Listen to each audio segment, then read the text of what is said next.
Alafia and greetings. I am EF Agbamila, and this is Truth Be Told Tuesday. On this beautiful Tuesday, we're going to talk today about atonement, right? So there is this big scare about the sacrifice, the blood sacrifice. So I want to talk about that. Atonement. What is atonement? So atonement is cleansing, right? It's purifying yourself after doing something that may have not been pleasing to the gods, right? Or God or whomever. And in African spirituality or in Ifa, the gods are our ancestors, right? Oludumare is God, and we are descendants of the first beings or God's children that he put on earth, right? So ultimately, we pay homage and respect to our ancestors.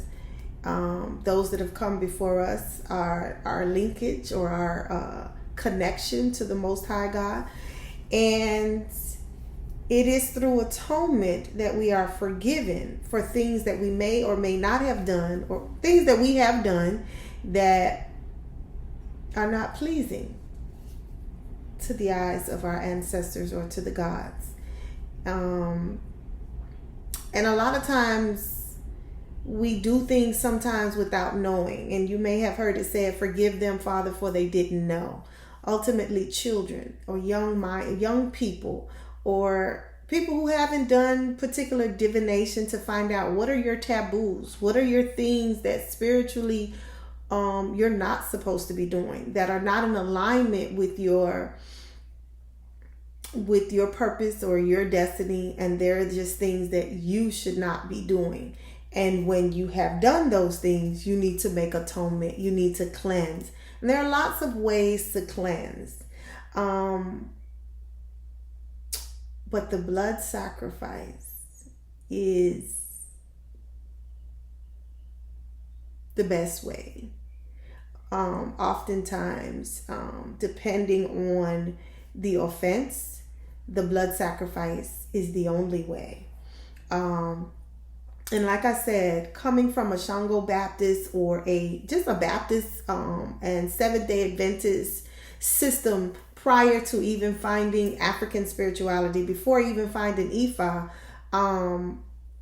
growing up Baptist or Christian, we understood the power of the blood, right? Because I think it's in Leviticus and Hebrews talks about the power of the blood. And I could look it up. I know I could look it up, but and I think I will look it up. And you can look it up too, because it's Hebrews chapter 9 verse 22. You know what? Let me look it up. Let me look it up. Hebrews. So in Hebrews chapter 9 verse 22, it talks about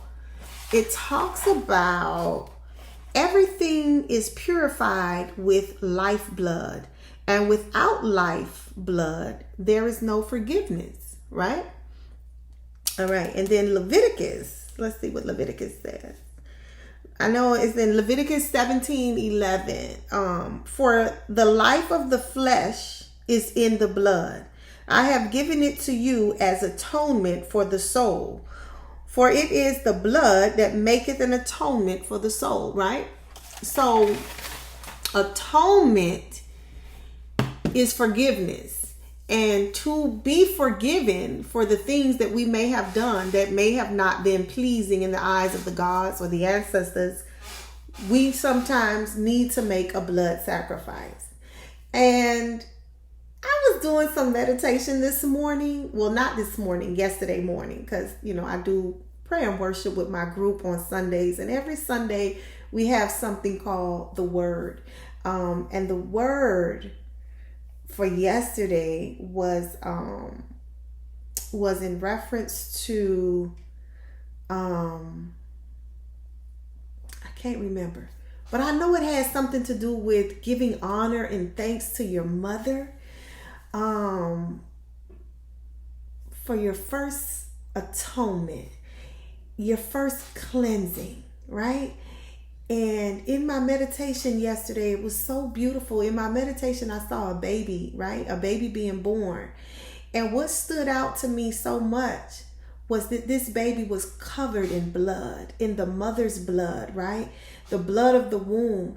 And it just made me think about the atonement, that from birth, our ancestors understood the importance of that blood sacrifice. And I'm not going to even say the ancestors, the gods. The gods understood, right? So you got to pass through the blood. You got to pass through the womb. And when you're passing through the womb to come into this world, you got to pass through this blood. Like you are covered in blood from head to toe during birth. So during birth, mama has already cleansed you. You are already purified from birth. And I know there are some religions and some cultures that talk about being born into sin and inequity. Y'all go ahead and have that sin and inequity. But in Ifa, we understand from birth, our mothers have cleansed us. We have been purified. We are born perfect because from birth, we are covered in the blood of our ancestors. Mama's blood is rich. And if you have been fortunate enough to be born of the womb of a black woman, you not only have been purified, but you've been purified by the blood of the first mother. Because we know that as black women, we carry that Eve gene, right? We are descendants of the first mothers. And DNA just kind of is transferable. It's just transferred from one person to another.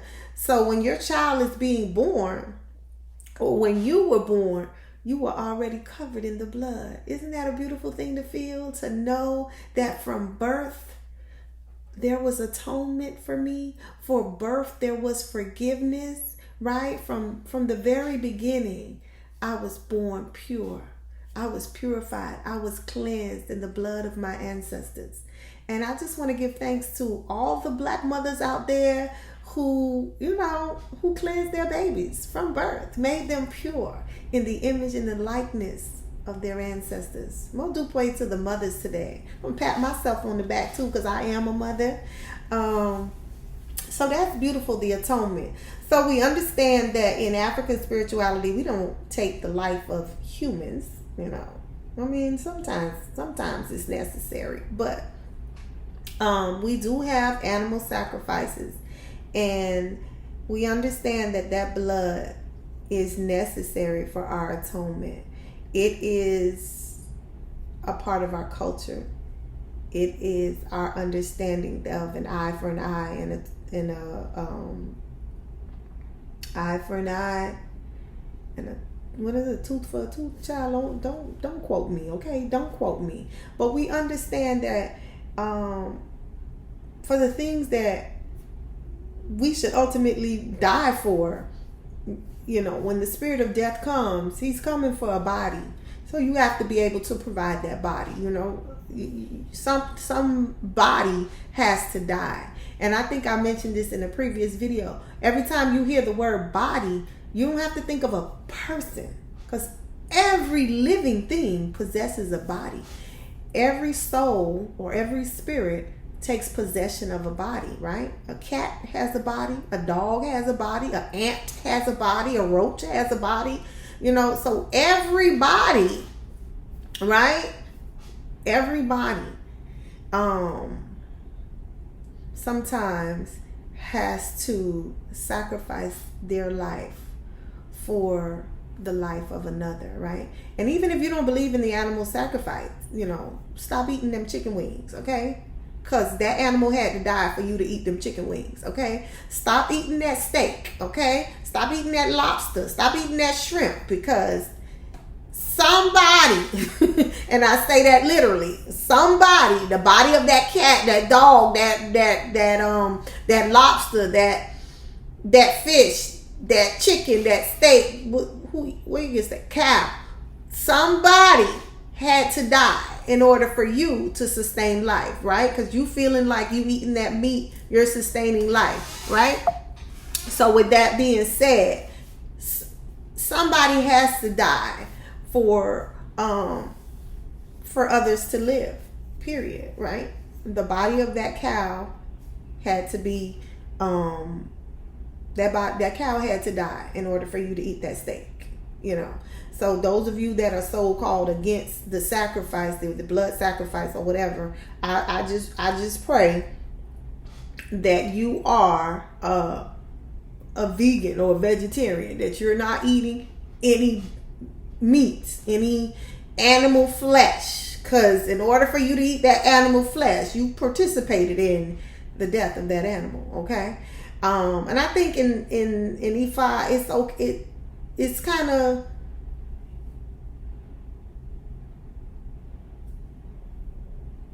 still touching the face, but I think in Ifa, and at least for me, when understanding the spirit, when understanding the division between the body and the soul, there is no big sorrow in death, because we understand that things don't die, right? Energy is transferred, right? We understand that the body is a vessel that holds the soul, right? And without the body, the soul still exists. The soul can still exist, because the blood is the life force for the body, right? Not for the soul. The soul doesn't need the blood for its survival. The body does. The blood is transferring oxygen and nutrients to the body, not the soul. The soul don't need that. So we understand when we remove the life force, which is the blood, the body ceased to exist, and now the soul is free to transcend back to the heavens or back to the ancestral realm. So we don't really look at the sacrifice as a death of the soul. It's more so a death of the body. But the body ain't nothing but a vessel. It's just like, your car clunking out and you buying a new car. I know it's hard for people to grasp that, because you put so much emphasis on yourself, me. But you, flesh, it's not spirit, it's not God, it's not the soul. It's just the packaging. What's more important is the soul, your character, the thing on the inside. And you gonna lose this body and gain another one, because the soul doesn't die. It transforms, right? I can lose this body and be born again, right? And that's the beautiful thing about Ifa and African spirituality, or the understanding of spirituality, understanding that the soul does not die. And then you're not afraid of this thing called death. You're not afraid of dying. I think ultimately for me, or for practitioners of this culture, the fear is not completing the mission, not doing what God sent me here to do. I'm on a spiritual mission. I'm here to do something in the kingdom for God. And the fear is not being obedient to God, not doing what God asked me to do. I came here to do whatever it is that God sent me here to do. And dying before that is accomplished saddens me, or makes me feel inadequate. Oh my God, God wanted me to do this and I failed to do it. How dare I be disobedient? How dare, my Father in heaven send me here to do something, and I'm lollygagging and playing around with my time, and then Brother Death come and say, hey, Daddy said you were supposed to be doing this and you didn't do it, so you got to come back home. Oh, damn. Can I have some more time? No. Because you done used up your tools, how long can you use certain tools before you got to replace them, right? The body is just a tool that the soul uses to accomplish its mission.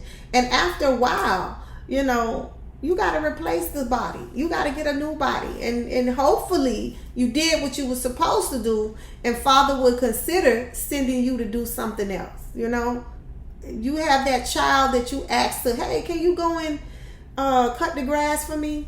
Go rake the leaves. And that's that child that it's 3:00 the next day and they ain't raked the leaves yet. And you got to be tussling with that child. Why you didn't rake the leaves? I asked you to rake the leaves. Oh my God, I had basketball. You know who I'm talking about. I had basketball practice. I was at the court. You didn't rake them leaves, you know. And that child that you got to struggle with to get things done, that's not the child you want to send on another mission. That's not the child that you go to say, hey, can you accomplish this for us? This is what needs to be done. No, you look for the children that are obedient. You look for the children that do as they have been instructed to do. Those are the ones that have the opportunity or the privilege of coming back to the paradise or dwelling in the paradise, because we understand that earth is our paradise. It is the place that we or the gods have created where we can touch, where we can feel, where we can indulge in all the things that God has created. The honey, the sweet nectar of the fruits, you know, all of these beautiful things that we indulge in on earth.